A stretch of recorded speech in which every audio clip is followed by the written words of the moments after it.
Hello दोस्तों, knowledge of nursing channel में आपका स्वागत है। आज हम जनरल वार्ड में इस्तेमाल होने वाले इंस्ट्रूमेंट के बारे में पढ़ने वाले हैं। पहला इंस्ट्रूमेंट है नीडल होल्डर। नीडल होल्डर का इस्तेमाल सूचरिंग नीडल को पकड़ने के लिए करते हैं। अगला इंस्ट्रूमेंट है एलिस टिश्यू फोर्सेप। इसका इस्तेमाल स्लिपरी और हैवी टिश्यू को पकड़ने के लिए करते हैं, जैसे कि breast tissue, bowel tissue. Next instrument है वल्सलम। गायनेकोलॉजिकल ऑपरेशन के दौरान सर्विक्स को पकड़ने के लिए वल्सलम का यूज किया जाता है। अगला इंस्ट्रूमेंट है आर्टरी फोर्सेप। आर्टरी को पकड़ने के लिए, कंप्रेस्ड करने के लिए और क्लैंप करने के लिए होता है, और माउथ केयर के दौरान गोज पीस पकड़ने के लिए भी इसका इस्तेमाल होता है। नेक्स्ट इंस्ट्रूमेंट है राइट एंगल्ड आर्टरी फोर्सेप। इसका इस्तेमाल डेप्थ यानी गहराई में होने वाले ब्लड वेसल्स को सेपरेट करने के लिए होता है। अगला इंस्ट्रूमेंट है बैबकॉक फोर्सेप। इसका इस्तेमाल डेलिकेट टिश्यू यानी कोमल टिश्यू को पकड़ने के लिए करते हैं। ज्यादातर इसका यूज लैपरेटमी या इंटेस्टिनल प्रोसीजर में होता है। अगला इंस्ट्रूमेंट है बार्ड एंड पार्कर हैंडल, जिसे हम बीपी हैंडल भी कहते हैं।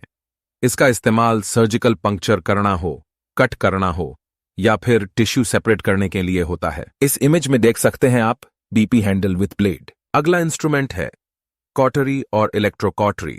इसका इस्तेमाल वार्ड को निकालने के लिए, टिश्यू को बर्न करने के लिए या कोएगुलेट करने के लिए होता है। अगला इंस्ट्रूमेंट है एडसन थंब फोर्सेप। इसका इस्तेमाल नाजुक या कोमल टिश्यू को पकड़ने के लिए होता है, जैसे कि आंखों के ऑपरेशन के दौरान आईलिड को पकड़ने के लिए। अगला इंस्ट्रूमेंट है चीटल फोर्सेप। इसका इस्तेमाल स्टेराइल इंस्ट्रूमेंट को पकड़ने के लिए करते हैं, जैसे कि बॉयलर से स्टेरिल इंस्ट्रूमेंट निकलना हो। अगला इंस्ट्रूमेंट है डीवर्स रिट्रैक्टर। इसका इस्तेमाल एब्डोमिनल सर्जरी के दौरान एब्डोमिनल वॉल को रिट्रैक्ट करने के लिए होता है। अगला इंस्ट्रूमेंट है डॉयंस टॉवेल क्लिप। सर्जरी के दौरान ड्रेपिंग को फिक्स करने के लिए, सक्शन ट्यूब को फिक्स करने के लिए होता है। अगला इंस्ट्रूमेंट है डॉयंस रिट्रैक्टर। इसका इस्तेमाल सर्जरी के दौरान, जैसे सीजेरियन डिलीवरी, हिस्टेरेक्टमी के लिए करते हैं। अगला इंस्ट्रूमेंट है मायोस टॉवेल क्लिप। इसका भी यूज सर्जरी के दौरान ड्रेप फिक्स करने के लिए करते हैं। अगला इंस्ट्रूमेंट है मॉरिस डबल एंडेड रिट्रैक्टर। इसका इस्तेमाल एब्डोमिनल वॉल को रिट्रैक्ट करने के लिए करते हैं। अगला इंस्ट्रूमेंट है मस्कीटो आर्टरी फोर्सेप। ज्यादातर इसका इस्तेमाल स्यूचरिंग करते टाइम स्यूचर एंड को पकड़ने के लिए करते हैं। अगला इंस्ट्रूमेंट है स्कैल्पल ब्लेड्स। इसका इस्तेमाल इंसिजन लेने के लिए यानी स्किन कट करने के लिए करते हैं।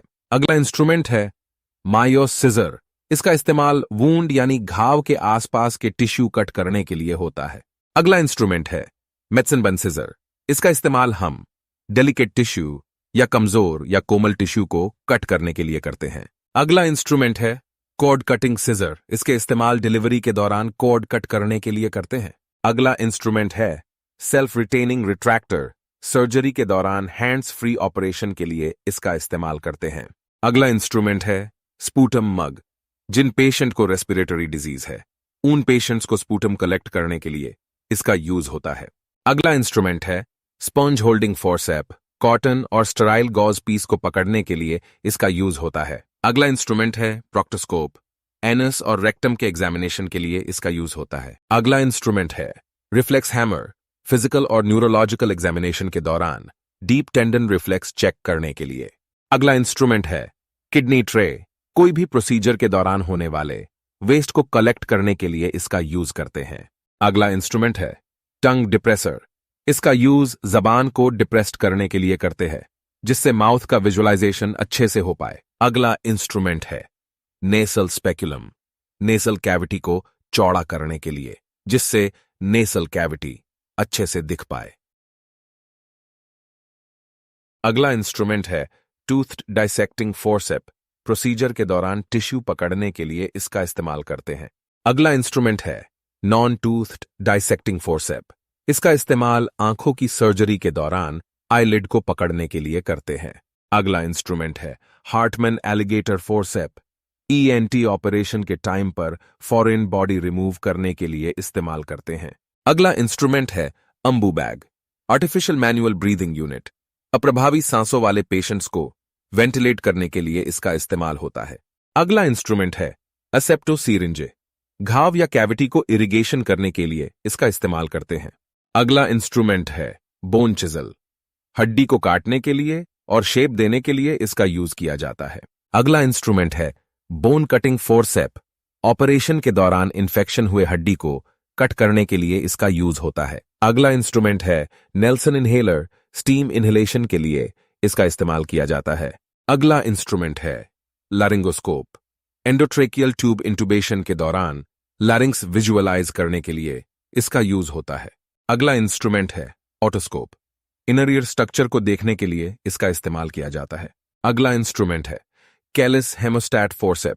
लार्ज ब्लड वेसल्स को क्लैंप करने के लिए और टिश्यू को डिसेक्ट करने के लिए इसका यूज होता है।